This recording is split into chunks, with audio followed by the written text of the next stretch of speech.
there's one player in the world right now that is smart, intelligent, and the most dangerous in the football ring, it is definitely the Madrid star Rodrygo. He's currently one of the world's most underestimated players. His journey to becoming a top footballer is also incredible, as he came from an impoverished family to Brazil to become a key member of one of the world's best clubs, Real Madrid. Rodrygo's time at Real Madrid hasn't been easy, with some terrible performances prompting a slew of Spanish reporters to demand that the club trade the player. Despite these failures, Rodrygo has not let them define him. He is still developing into a unique and valuable player for Real Madrid. So how did Rodrygo suddenly become the next big thing in football? Let's take a look at Rodrygo's career trajectory. Rodrygo was born on January 9th, 2001, and grew up in an impoverished neighborhood in Osasco, Sao Paulo, Brazil. Rodrygo's parents were both teenagers when he was born. Therefore, they were not adequately equipped to raise him. Regardless, they made it work, but it required some sacrifices. For example, Rodrygo's father Eric was a former professional footballer who played in Brazil's lower levels. Yet he appears to have stepped away from the beautiful game to ensure Rodrygo had a father role in his life. Rodrygo shared his father's enthusiasm for football. He only had one toy,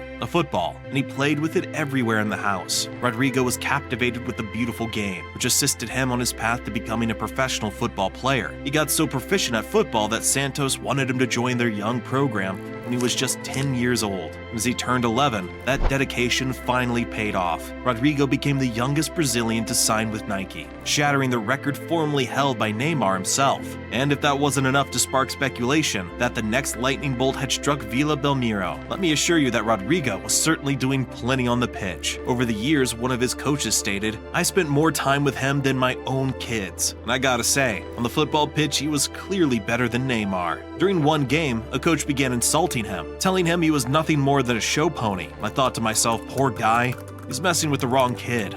Rodrygo suddenly took the ball, dribbled the entire team, scored, ran back to the opposing bench, and yelled at him, "Who's laughing now?" At the end of the game, I told him he couldn't act like that, and that if that's how he reacts when someone provokes him, I'd start doing it myself every match. Do you know what he said to me? "There's no point. I already score every match." Things continued to improve from that point on. By the age of 15, he had scored 24 goals in 22 matches for Santos under 17, including 6 in a single match, attracting Liverpool's interests in nearly moving to Europe, prompting Santos fans to begin calling him a mercenary and booing him every match, claiming he couldn't compare himself to Neymar or King if he was going to leave without repaying the club for what they had done for him. So in the end, he gave in and signed a professional contract with a €50 million release clause, and he was finally able to join the first squad. This was the most important phase of the project. Most miracle kids failed around this time, but to ensure everything worked out, his father essentially ended his own profession so he could be by his side all the time. Finally, it occurred. As Rodrygo warmed up,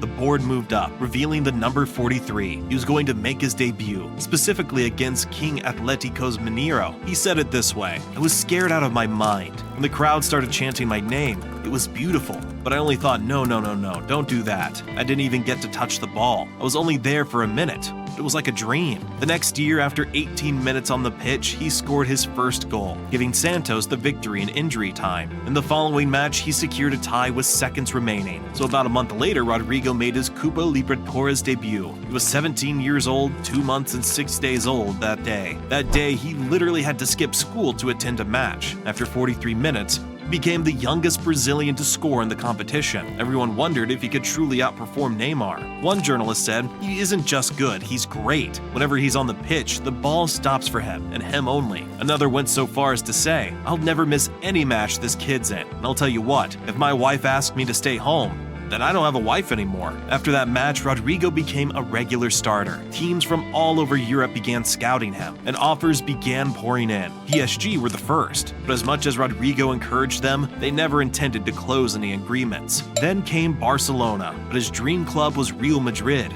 Their scouts only observed from a distance, never approaching them. As the days went, Barcelona increased their pressure, and it was all only a matter of signing. His father had visited Catalonia. They had sent him a kit with his name on it. There was nothing else they could do. Rodrygo continued telling his father to wait a little longer for Real. The man nearly lost his head telling the boy, "You're crazy, you could be playing with Messi. You're wasting a once-in-a-lifetime opportunity." But he had watched Vinicius sign with Los Blancos the previous year, and now he was matching his numbers. Many individuals in the press claimed that he was the superior player. He didn't understand why he wasn't given a chance. So in one last-ditch effort, he asked his dad, "Give me one more match this weekend. I'm going to score 3 goals, and they'll come running, I promise." But then, even though he had scored a 9-minute hat trick, he got home and immediately asked if there were any news from Real. And his dad replied, "No, nothing." In Rodrygo's own words, "I was devastated. I didn't have to train the next day, so I stayed home playing FIFA, just feeling sorry for myself."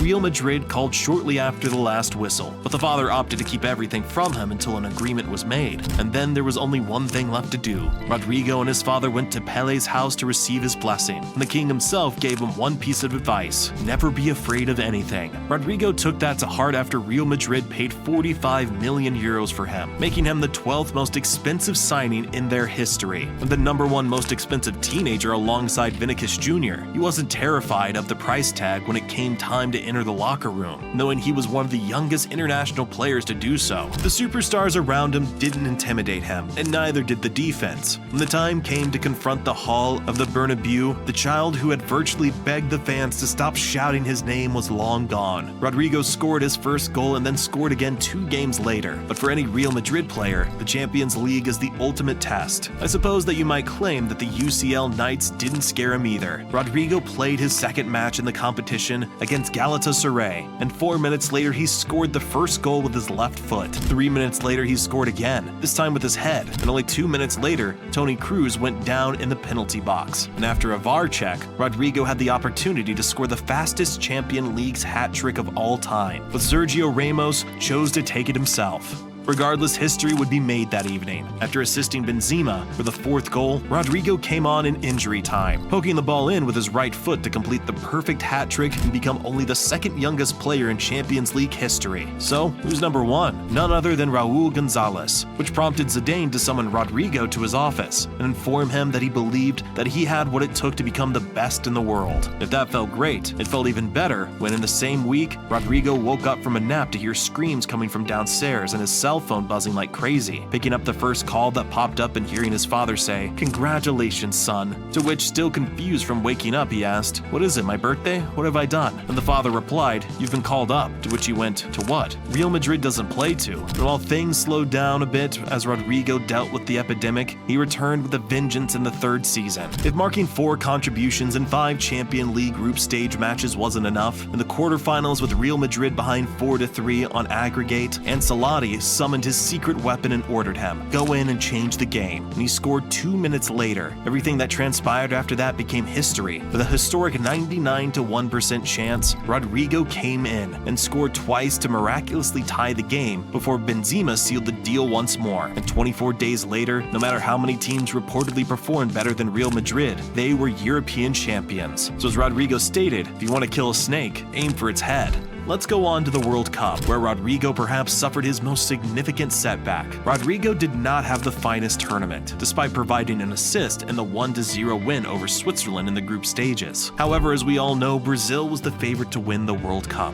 However, their journey was cut short in the quarterfinals when they were eliminated by Croatia on penalties. Rodrygo was Brazil's first penalty taker, and his weak penalty was saved, which contributed significantly to the loss. This obviously raised the pressure on Brazil, and when Marquinhos missed later on, it was all over for them in the World Cup. And it all started with Rodrygo's penalty miss. However, rather than allowing this moment to define his career, Rodrygo started performing better than ever in the 2022-2023 season, with 14 goals and 11 assists in 49 appearances. So why then does a player of Rodrygo's caliber find himself excluded from the Ballon d'Or conversation? It's a question that leaves many scratching their heads, honestly. Perhaps it's because he doesn't fit the typical superstar mold. He's not the loudest or flashiest. Neymar has also posted this to his Instagram page, and other legends, and honestly, this is a big loss, because the guy's been performing for years now, and he has to be in the big bank. He's the type of player who thrives in the shadows of giants. But make no mistake, his exclusion this year is a glaring oversight, and he needs to be in that big Hall of Fame. Anyway, if you enjoyed this video, please remember to subscribe. It'd be really appreciated. Thank you for watching, and we'll see you in the next one.